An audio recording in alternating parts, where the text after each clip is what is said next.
The roar of the crowd faded as Parker Thompson stood frozen on the pitch, the ball rolling slowly away from the net he had just missed. Little did he know that this single mistake would unravel his coach Eli's carefully hidden world and force the man he loved to resign by morning. Seattle's autumn rain slicked the turf under the stadium lights, turning the championship semi-final into a muddy battlefield. Parker, 22 and the youngest starter on the Sounders roster, felt every eye in the sold-out crowd burning into his back. The score was tied in the final minutes. One shot, one chance to send them through, and he had blasted it wide. The whistle blew for full time. His teammates slumped past him in silence, but one figure moved differently through the chaos. Coach Eli Ramirez, 35, sharp-jawed and always composed, marched straight toward him. "You froze out there, Thompson." Eli's voice cut through the downpour like a blade, loud enough for the nearest players to hear. "That hesitation cost us everything. If you can't handle the pressure, maybe you don't belong on this field." The words landed harder than any tackle. Parker stared at the grass, jaw tight, knowing the real message hidden beneath the public scolding. In the locker room afterward, the air hung thick with sweat and disappointment. Teammates showered and left quickly, muttering about the next game. Parker lingered, towel around his neck, replaying the miss in his head. The door clicked shut. Eli stepped in, rain still dripping from his dark hair. The anger from minutes ago melted the second they were alone. "I'm sorry," Eli whispered, crossing the room in 3 strides and pulling Parker into his arms. "I had to say it like that. You know I do." Parker's shoulders relaxed against the older man's chest. Their secret had started 6 months earlier during a late-night strategy session that turned into something neither could walk away from. Eli, the respected coach with a reputation for iron discipline, and Parker, the rising star still figuring out who he was. In a league where locker room talk could end careers, they had built walls of silence. But tonight those walls felt thinner. Parker pulled back just enough to meet Eli's eyes. "My parents called during halftime. Dad asked when I'm bringing a girl home for Thanksgiving. Said the team needs a real role model." He laughed bitterly. "They have no idea." Eli brushed a wet strand of hair from Parker's forehead. "We'll figure it out. One day at a time." His voice carried the weight of every stolen moment they'd shared in hotel rooms and back seats of cars. Yet the pressure was building. Eli had been riding Parker harder in training than anyone else, barking orders, demanding perfection. The team whispered about favoritism turned cruelty. No one suspected the truth. The harder Eli pushed publicly, the more he protected what they had privately. The next morning Parker woke in his small apartment downtown, Eli already gone before dawn as always. His phone buzzed with a text from his best friend, Marcus, the team's veteran midfielder. "You okay after last night? Coach was brutal." Parker typed a quick reply and stared at the ceiling. Marcus had been his rock since college, the one person who never judged. Still, even he didn't know the full story. Practice that afternoon felt like walking a tightrope. Eli ran them through set pieces until legs burned. Every time Parker touched the ball, the coach's voice rang out. "Again. Faster. You think scouts care about almost?" The other players shot Parker sympathetic looks. He kept his head down and pushed harder, knowing Eli's intensity was love wrapped in fear. Later, in the equipment room, they stole 30 seconds. Eli's hand found Parker's waist. "You're the best thing in my life," he murmured. "But if anyone finds out..." He didn't finish. They both understood the stakes. Eli's contract had a morality clause. Parker's family in suburban Oregon still sent him Bible verses about God's design for marriage. Society cheered their wins on the field but would crucify them off it. That evening Parker drove to his sister's place for dinner. She hugged him tight, proud of her little brother, the pro athlete. Their parents joined via video call from home. "We're praying you meet someone special soon," his mother said with that hopeful smile. Parker forced a laugh and changed the subject to the upcoming match. Inside, the lie twisted like a knife. Back at his apartment, Eli waited on the couch, takeout tie on the table. They ate in comfortable silence until Parker spoke. I hate hiding us. Marcus almost guessed today.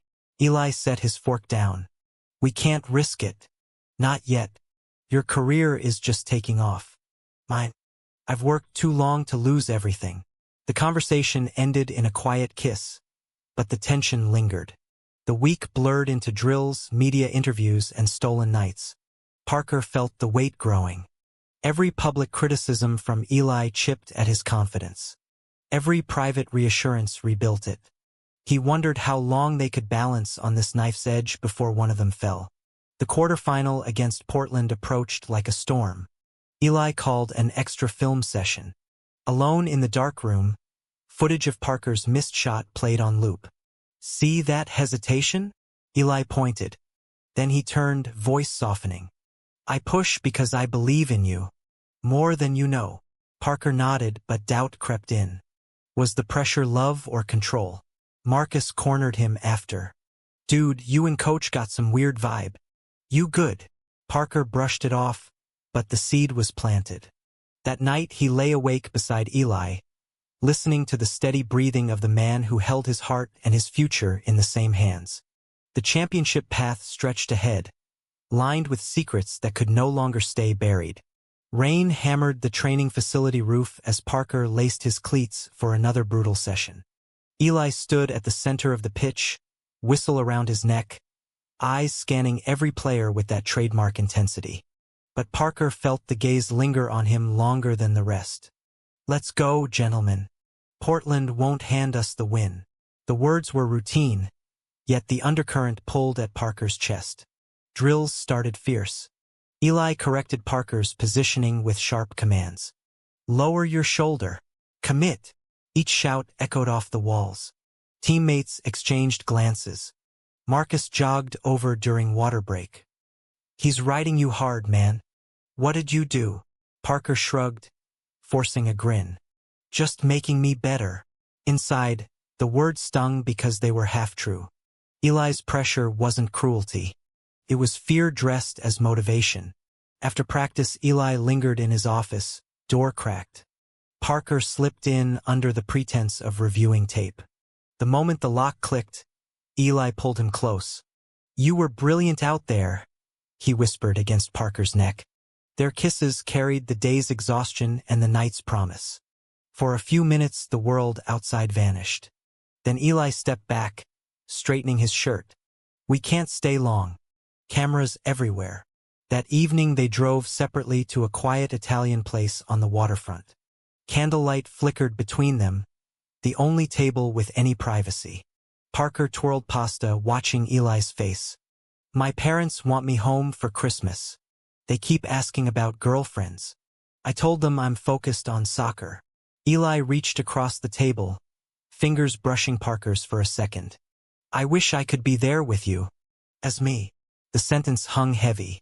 Later in Eli's condo overlooking the bay, they talked until midnight.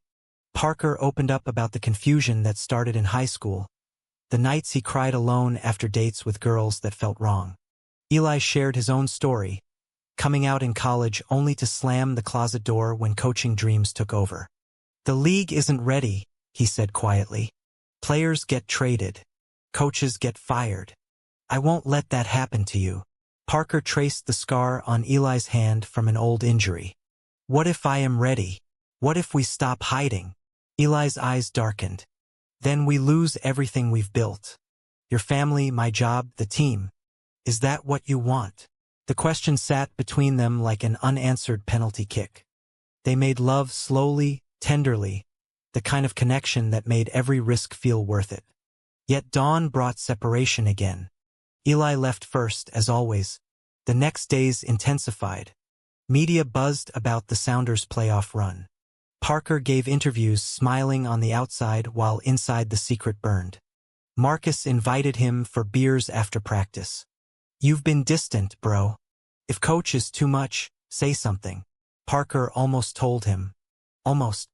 Instead, he changed the subject to video games. Family pressure mounted too. His mother sent photos of his cousin's engagement.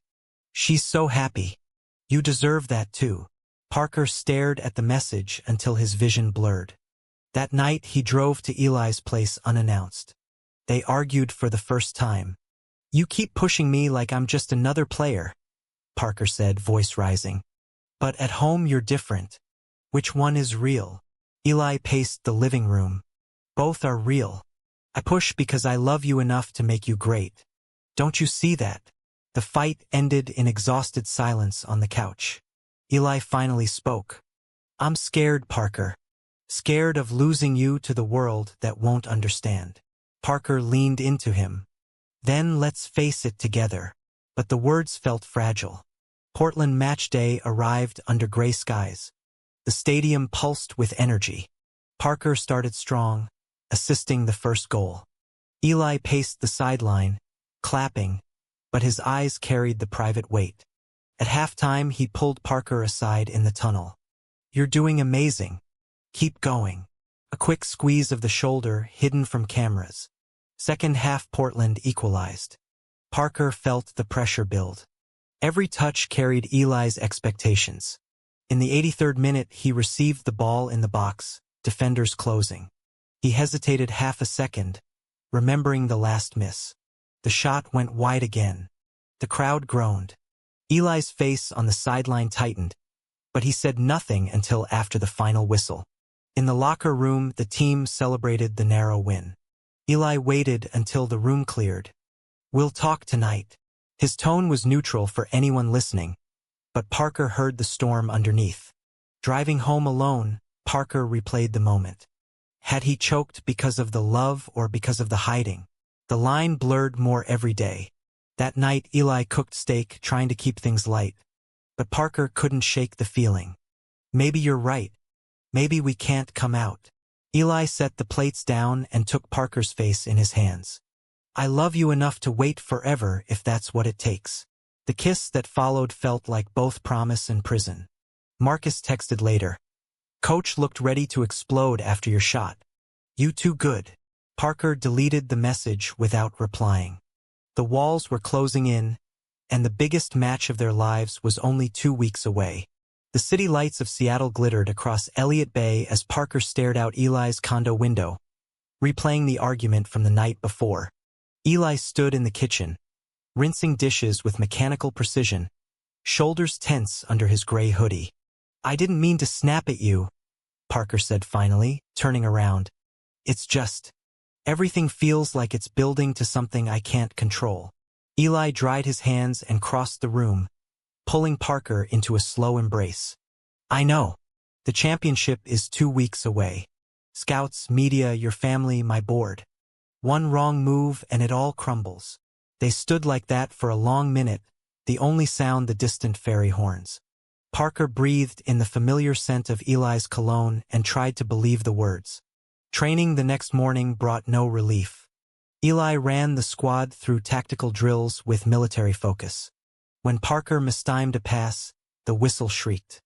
"Again, Thompson, we're not here to look pretty."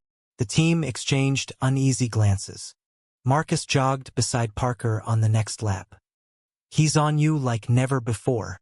You sleep with his daughter or something?"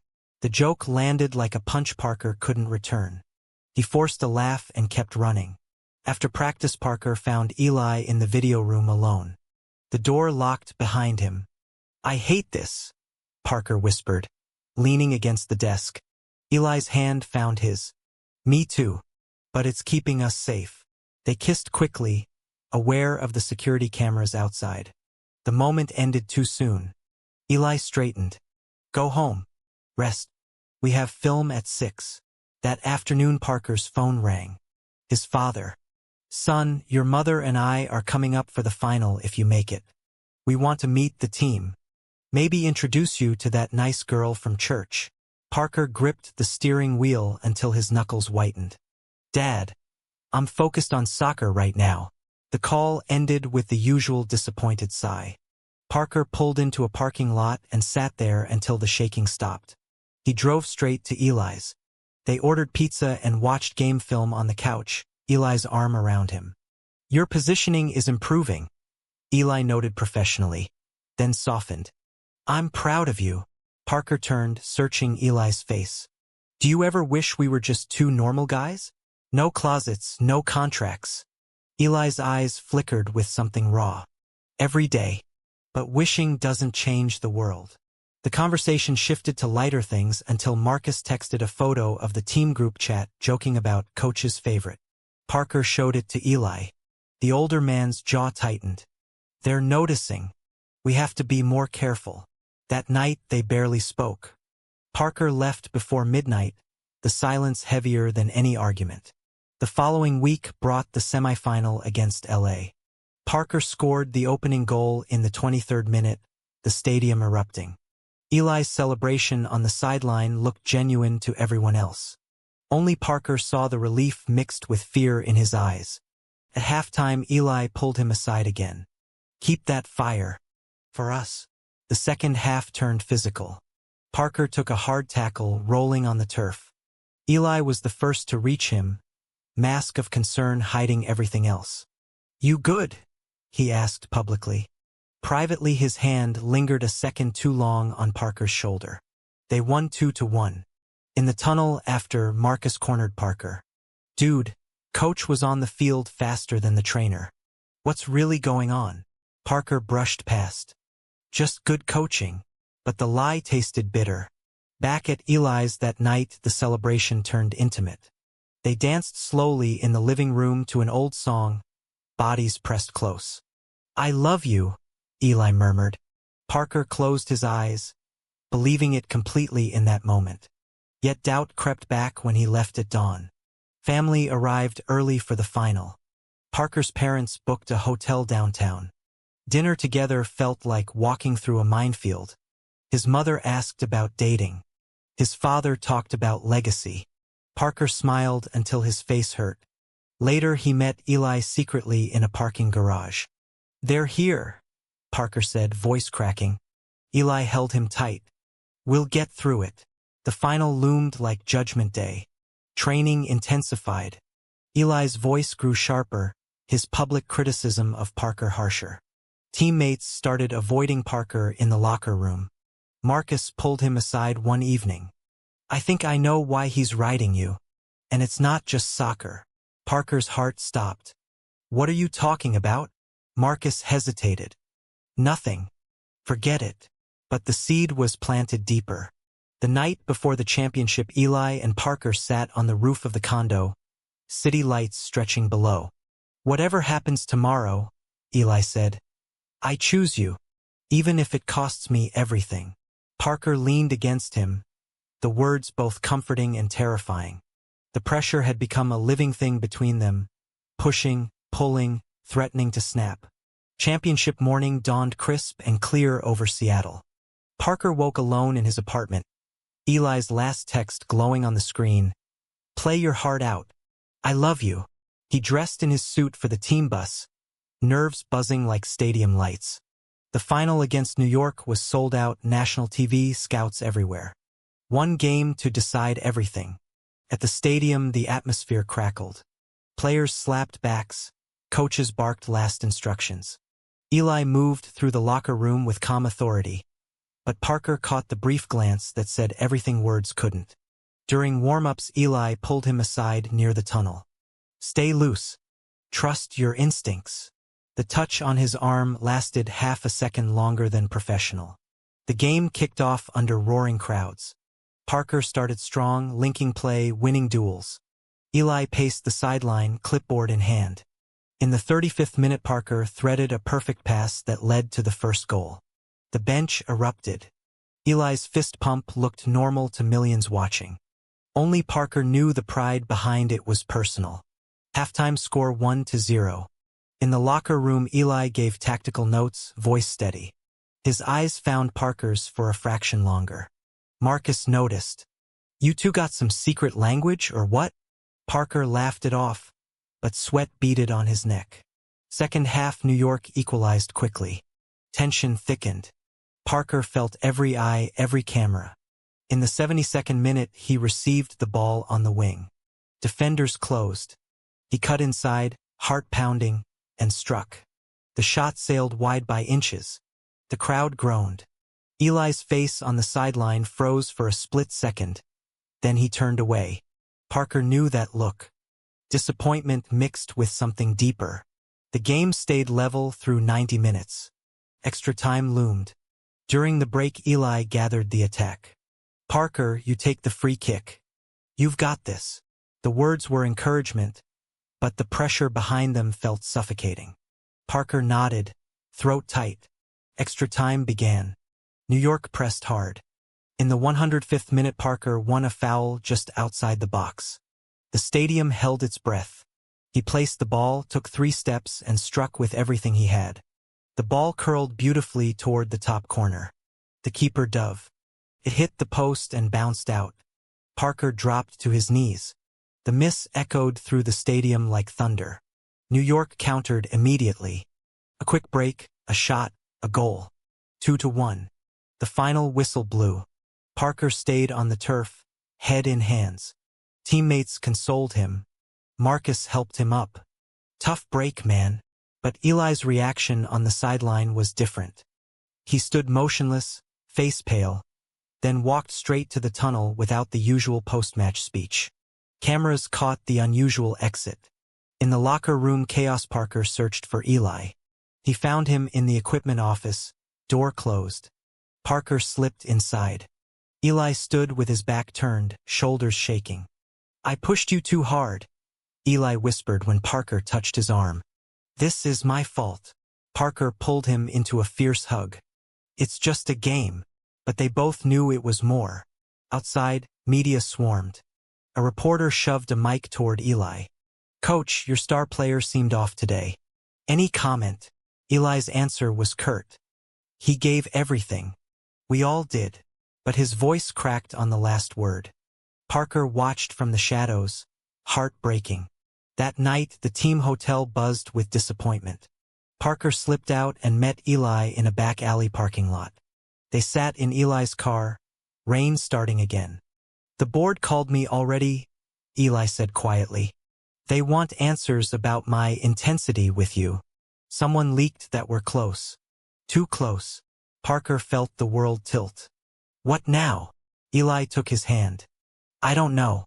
But I won't let them destroy you." They drove to Eli's condo in silence. Inside, the argument that had been building for months finally exploded. Parker accused Eli of using the pressure to keep him in line. Eli countered that he was protecting them both. Words flew like missed shots until both men stood exhausted. Then Eli's phone rang. The team owner. Eli answered on speaker. "Eli, there's a photo circulating online. You and Parker leaving a hotel last month. We need to talk. Now." The line went dead. Parker's blood ran cold. The secret was no longer theirs. The photo hit social media like wildfire. Grainy but clear enough. Eli and Parker exiting a downtown hotel at 2 a.m. Eli's hand brushing Parker's back. By morning, every sports outlet had the story. Sounders coach and star player in secret relationship? Headlines screamed. Parker's phone exploded with notifications. His parents called 6 times before he silenced it. Eli arrived at the training facility to find board members waiting. Parker watched from the parking lot as Eli was escorted inside. The team gathered in the locker room, whispers everywhere. Marcus found Parker outside. "Is it true?" Parker couldn't lie anymore. "Yeah, it is." Marcus exhaled slowly. "Damn, I kinda suspected. You okay?" Inside the boardroom, Eli faced the owner and 2 executives. "The morality clause is clear," the owner said. "We can't have this distraction. The team is preparing for next season." Eli stood tall. "I understand. I'll resign effective immediately." The words landed like the final whistle. Parker burst into the room uninvited. "This is my fault. Don't punish him." The owner looked between them. "Son, this isn't about blame. It's about the club." Eli met Parker's eyes with quiet strength. "Go home, Parker. I'll handle it." But Parker refused to leave. News vans lined the street outside. Reporters shouted questions as Eli emerged. "Coach Ramirez, any comment on the resignation?" Eli stopped, microphone forest in his face. "I love this club. I love my players. But I won't hide who I am anymore. Parker Thompson is the bravest man I know, and I love him. The confession rang out live on every channel. Parker pushed through the crowd to Eli's side. Cameras flashed. In that moment, the world saw them together for the first time. Eli took Parker's hand publicly. "We're done hiding." The backlash was immediate. Sponsors pulled ads. Some teammates posted support, others stayed silent. Parker's parents flew up that afternoon. The confrontation in his apartment was raw. "We raised you better," his father said. Parker stood his ground. "This is who I am. Eli is who I love." His mother cried but hugged him before they left. That night Parker and Eli sat on the condo roof again. "You sacrificed everything," Parker whispered. Eli smiled sadly. "No, I chose you. That's not sacrifice. That's winning." They watched the city lights, hands intertwined, the pressure finally broken. Weeks blurred into a new reality. Eli's resignation made national headlines for days, then slowly faded. Parker stayed with the Sounders, the team surprisingly supportive once the shock wore off. Marcus became his loudest defender in the locker room. "He's still our guy," he told anyone who asked. Parker and Eli moved in together quietly. No more sneaking, no more lies. Mornings began with coffee on the balcony, evenings with long talks about the future. Eli started consulting for a youth academy, working with young players who needed mentors who understood. Parker scored in the season opener, dedicating the goal to "the man who taught me to play with my whole heart." Family healing took longer. Parker's mother called first. "We don't understand everything, but we love you." His father followed months later with a gruff apology. They met Eli for dinner one night. Awkward at first, then slowly warming. The biggest change was inside Parker. The boy who once froze under pressure now stood tall. He spoke at Pride events, sharing their story without shame. Eli watched from the audience, eyes shining with pride. One crisp fall evening they returned to the stadium as fans. The team honored Eli with a tribute video. Parker stood on the pitch, microphone in hand. "Coach Ramirez didn't just teach me soccer. He taught me courage." The crowd cheered. Eli joined him at center circle. Under the same lights where everything nearly ended, they embraced publicly. Life wasn't perfect. Old teammates drifted. Some fans still booed. But the love between them had grown stronger than any pressure. Parker finally understood the journey wasn't about hiding or proving. It was about choosing truth every single day. Years later, watching a new generation of players train, Eli turned to Parker. "Worth it," Parker smiled, pulling him close. "Every single second. True or false. In the pursuit of love and self-acceptance, some sacrifices are inevitable."